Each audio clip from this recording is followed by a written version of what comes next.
नमस्कार, मैं हूं कृतिका मल्होत्रा और आप देख रहे हैं अखबार पल्स, जहां हर खबर मिलती है आपको सबसे तेज, सबसे सटीक और सबसे पहले। 23 अगस्त 2025 शनिवार, भाद्रपद कृष्ण पक्ष सप्तमी। बड़ी खबरें, बड़े सवाल और देश दुनिया का सबसे भरोसेमंद न्यूज अपडेट सिर्फ आपके लिए। बिजनौर से आई हैरान करने वाली खबर। यहाँ एक कारोबारी के घर काम करने वाली नौकरानी को पुलिस ने गिरफ्तार कर लिया है। आरोप चौंकाने वाले हैं। वो बर्तन धोते धोते उन्हीं पर पेशाब कर रही थी। इस घिनौनी हरकत का वीडियो सोशल मीडिया पर वायरल हुआ और हड़कंप मच गया। आरोपी महिला का नाम है समंत्रा और अब वो पुलिस की गिरफ्त में है। सोचने वाली बात यह है कि जिस घर को लोग सुरक्षित मानते हैं, वहीं पर ऐसी घटनाएं भरोसे को तोड़ देती हैं। आप बताइए, क्या घरों में काम करने वाले स्टाफ पर निगरानी के लिए सीसीटीवी जरूरी होना चाहिए? झांसी से दिल दहला देने वाली वारदात। किशोरपुरा गांव के एक कुएं से 35 वर्षीय रचना यादव का टुकड़ों में कटा शव बरामद हुआ।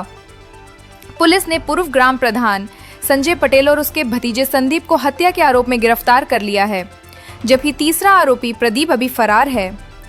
इस सनसनीखेज मामले से पूरा इलाका दहशत में है। गांव की राजनीति और आपसी रंजिशें कब तक मासूमों की जान लेती रहेंगी? उत्तराखंड से आया हैरान कर देने वाला मामला। यहाँ एक छात्र ने अपने ही टीचर पर गोली चला दी। वजह, कुछ दिन पहले टीचर ने उसे थप्पड़ मारा था। सबसे चौंकाने वाली बात ये कि छात्र पिस्तौल को लंच बॉक्स में छुपाकर स्कूल लाया था। गोली टीचर की पीठ में लगी और गले तक जा फंसी। फिलहाल घायल शिक्षक को प्राइवेट अस्पताल में भर्ती कराया गया है। सवाल उठता है, क्या स्कूलों में सुरक्षा इंतजाम इतने लचर हैं कि छात्र हथियार अंदर ले आए? हरियाणा से बड़ी खबर। मशहूर यूट्यूबर एल्विश यादव के घर पर फायरिंग करने वाला आरोपी ईशांत उर्फ ईशु गांधी पुलिस एनकाउंटर में पकड़ा गया है। मुठभेड़ के दौरान आरोपी ने पुलिस पर ऑटोमेटिक पिस्टल से आधा दर्जन से ज्यादा गोलियां चलाईं, लेकिन जवाबी कार्रवाई में उसके पैर में गोली लगी और वो घायल होकर गिर पड़ा। सोशल मीडिया पर उसका वीडियो भी वायरल है। अब सवाल, क्या ऐसे अपराधियों पर और कड़ी कार्रवाई होनी चाहिए ताकि कोई दोबारा कानून को चुनौती देने की हिम्मत न करे? छत्तीसगढ़ से दिल दहला देने वाली वारदात। कांकेर जिले के बिनागुंडा गांव में स्वतंत्रता दिवस पर तिरंगा फहराने वाले मनीष नरेटी की नक्सलियों ने बेरहमी से हत्या कर दी।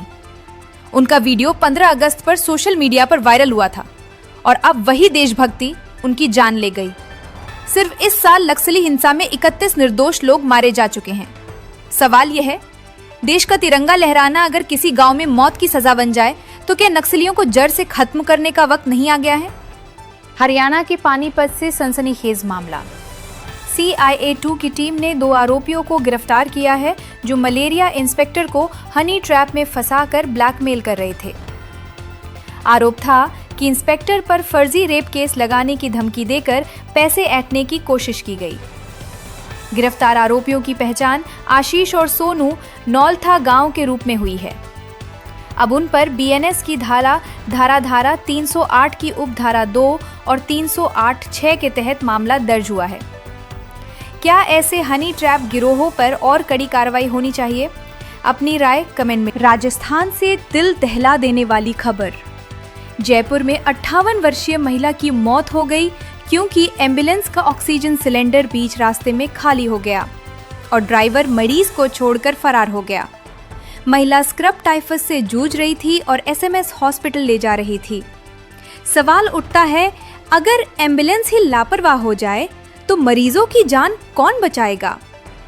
क्या सरकार को प्राइवेट एम्बुलेंस सेवाओं पर सख्त नियम और कड़ी निगरानी नहीं करनी चाहिए? ओडिशा से हैरान करने वाली खबर। यहाँ एक यूट्यूबर रूपा नायक को पुलिस ने गिरफ्तार कर लिया है।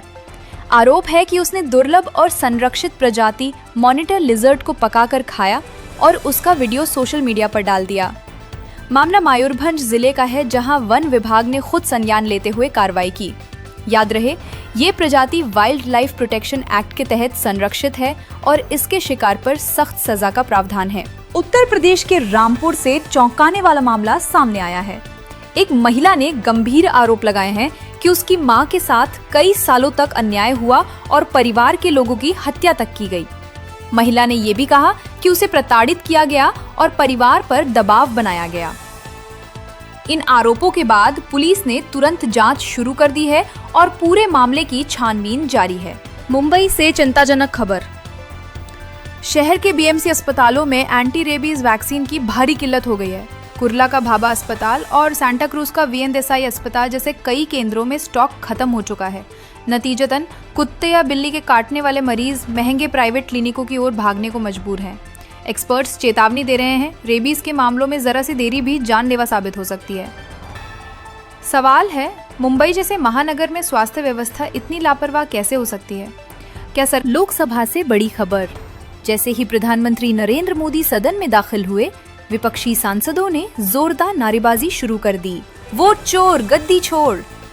हंगामा इतना बढ़ा कि स्पीकर को लोकसभा को अनिश्चित काल के लिए स्थगित करना पड़ा। विपक्ष बिहार में स्पेशल इंटेंसिव रिवीजन पर चर्चा की मांग कर रहा था। बड़ा सवाल, क्या विपक्ष का ये रवैया लोकतंत्र की मजबूती है या सिर्फ राजनीतिक नौटंकी? लोकसभा स्पीकर ओम बिरला की ओर से आयोजित चाय बैठक में प्रधानमंत्री नरेंद्र मोदी ने विपक्ष पर बड़ा हमला बोला। रिपोर्ट्स के मुताबिक पीएम मोदी ने कहा कि कांग्रेस समेत विपक्ष में कई प्रतिभाशाली युवा नेता हैं, लेकिन परिवारवाद और असुरक्षा की वजह से उन्हें मौका नहीं मिलता। उन्होंने तंज कसते हुए कहा, युवा नेता शायद राहुल गांधी को असुरक्षित और नर्वस कर देते हैं।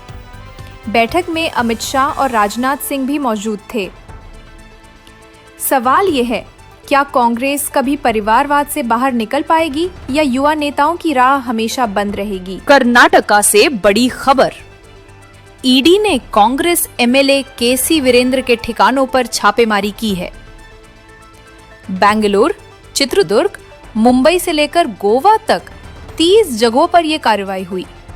आरोप है कि वीरेंद्र और उनके साथियों ने किंग 567 और राजा 567 नाम से ऑनलाइन और ऑफलाइन गैर कानूनी सट्टेबाजी रैकेट चला रखा था।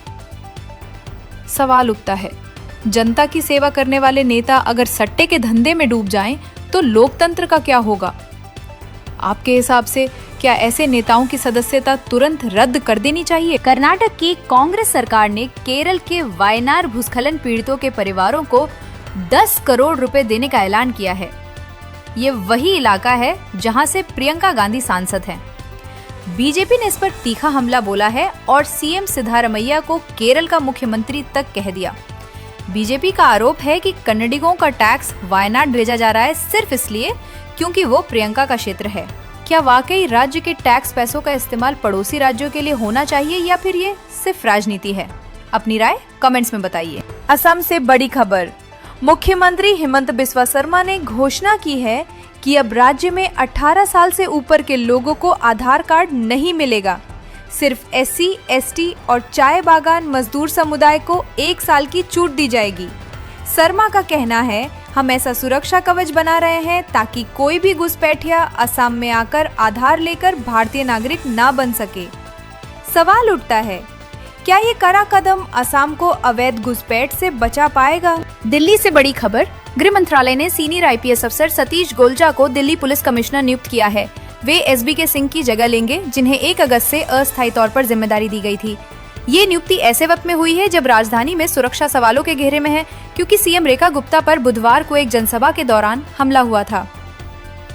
सवाल उठता है, क्या नया पुलिस कमिश्नर दिल्ली की सुरक्षा व्यवस्था को मजबूत कर पाएगा? कर्नाटक विधानसभा में आरएसएस गीत गाने के बाद deputy CM DK Shiv Kumar ने सफाई देते हुए कहा, मैं जन्मजात कांग्रेसी हूँ। मेरा खून, मेरी जिंदगी सब कांग्रेस के लिए है। उन्होंने दावा किया कि उन्होंने सभी दलों का इतिहास पढ़ा है ताकि वे अपने विरोधियों को समझ सकें। लेकिन बड़ा सवाल यही है, क्या ये आरएसएस की ताकत का असर है जो कांग्रेस नेता भी उसका गीत गाने लगे? क्या आपको लगता है कि कांग्रेस नेताओं के ऐसे बयान जनता का विश्वास और कमजोर करते हैं? गुजरात विधानसभा अध्यक्ष और बनास डेयरी चेयरमैन शंकर चौधरी ने बड़ा खुलासा किया है। उनका कहना है कि अमेरिका भारत पर दबाव बना रहा है ताकि देश में ऐसे दूध की एंट्री कराई जाए जो मांस से पोषित गायों से निकाला जाता है।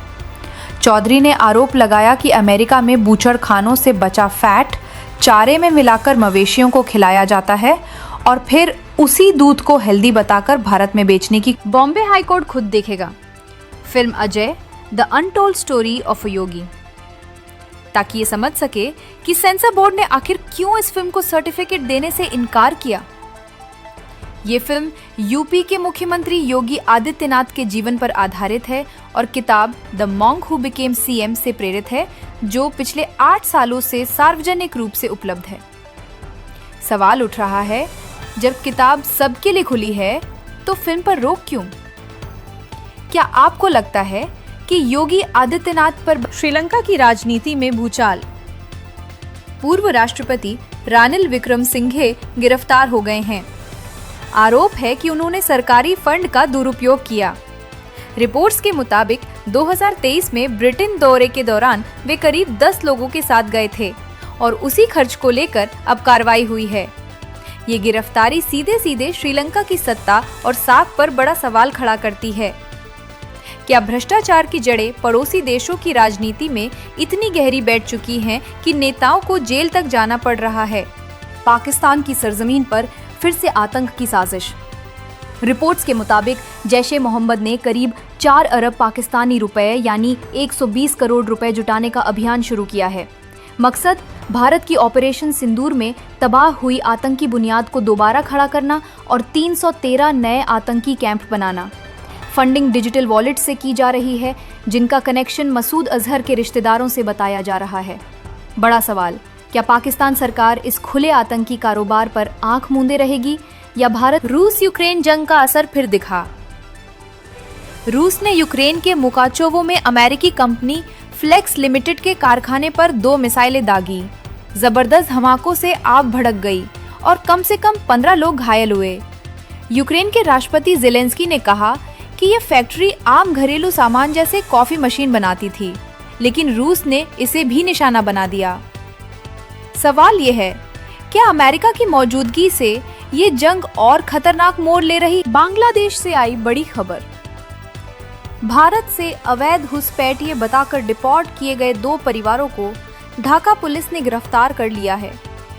इनमें 8 महीने की गर्भवती सोनाली बीबी, उसका पति और बेटा, और स्वीटी बीबी अपने 2 बच्चों के साथ शामिल हैं।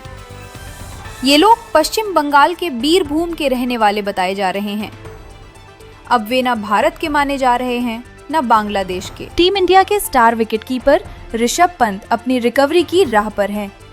इंग्लैंड के खिलाफ मैनचेस्टर टेस्ट में लगी गंभीर पैर की चोट के बाद पंत ने सोशल मीडिया पर तस्वीरें शेयर की और लिखा, जब बार बार परखा जाता है तो दर्द सहने की ताकत बढ़ जाती है। उनके इस संदेश ने लाखों फैंस को छू लिया है, जो उनकी वापसी का बेसब्री से इंतजार कर रहे हैं। आपका क्या मानना है? क्या लोकसभा स्पीकर ओम बिरला की ओर से आयोजित चाय बैठक में प्रधानमंत्री नरेंद्र मोदी ने विपक्ष पर बड़ा हमला बोला? रिपोर्ट्स के मुताबिक पीएम मोदी ने कहा कि कांग्रेस समेत विपक्ष में कई प्रतिभाशाली युवा नेता हैं, लेकिन परिवारवाद और असुरक्षा की वजह से उन्हें मौका नहीं मिलता।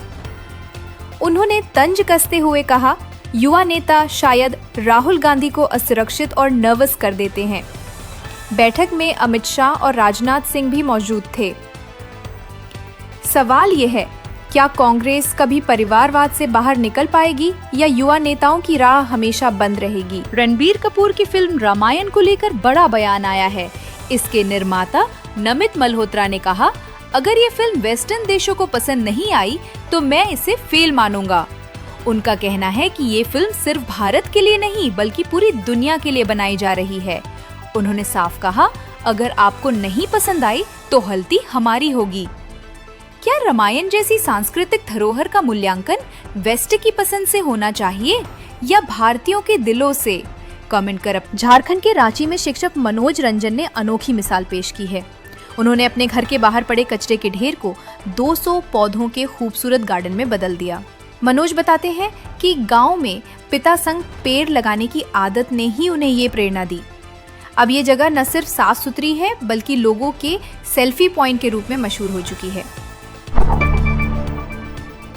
क्या आपको लगता है कि हर मोहल्ले में अगर एक मनोज रंजन खड़ा हो जाए तो? मुंबई से बड़ी खबर। भारी बारिश के बीच मीठी नदी में तैरने गए 30 साल के युवक को तेज बहाव बहाकर ले गया। युवक अपने दोस्तों के साथ नदी में उतरा था, लेकिन अचानक पानी का स्तर बढ़ने से वो बीच में ही फंस गया। गनीमत रही कि फुले नगर पवई के लोगों ने तुरंत बहादुरी दिखाते हुए उसे नदी से बाहर निकाल लिया और उसकी जान बच गई। बारिश के मौसम में क्या लोगों को ऐसी लापरवाही से बचने के लिए सख्त नियम लागू होने चाहिए? सुप्रीम कोर्ट का बड़ा फैसला। अब सड़कों और पब्लिक जगहों पर आवारा कुत्तों को खाना खिलाना पूरी तरह बैन होगा। कोर्ट ने कहा, दिल्ली की नगर निगम डिजाइनेटेड फीडिंग स्पॉट्स बनाएगी, वहीं पर लोग खाना दे सकेंगे। अगर कोई सड़क पर ही कुत्तों को खिलाते पकड़ा गया तो उसके खिलाफ कानूनी कार्रवाई होगी। अब सवाल आपसे, क्या ये आदेश लोगों की सुरक्षा के लिए सही है या फिर इससे आवारा कुत्तों के प्रति संवेदनशीलता कम हो जाएगी? यूट्यूबर पुनीत सुपरस्टार यानी प्रकाश कुमार एक बार फिर विवादों में हैं। यूपी पुलिस ने उनके खिलाफ केस दर्ज किया है क्योंकि उन्होंने बीएसपी प्रमुख मायावती को अपने वीडियो में मम्मी कह दिया था। पार्टी नेता नरेंद्र मोहित की शिकायत पर एफआईआर हुई है। हालांकि पुनीत ने माफी मांगते हुए कहा कि उनका किसी की भावनाएं आहत करने का इरादा नहीं था। सवाल उठता है, क्या ऐसे मजाक को फ्रीडम ऑफ स्पीच मानना चाहिए या फिर इसे नेताओं का अपमान समझा जाए? तो फिलहाल आज की बड़ी खबरों में इतना ही। देश दुनिया की हर अपडेट पाने के लिए जुड़े रहिए अखबार पल्स के साथ। मैं हूं कृतिका मल्होत्रा। मिलते हैं आपसे अगली बुलेटिन में। तब तक के लिए देखते रहिए, जागते रहिए, अखबार पल्स पर भरोसा रखिए।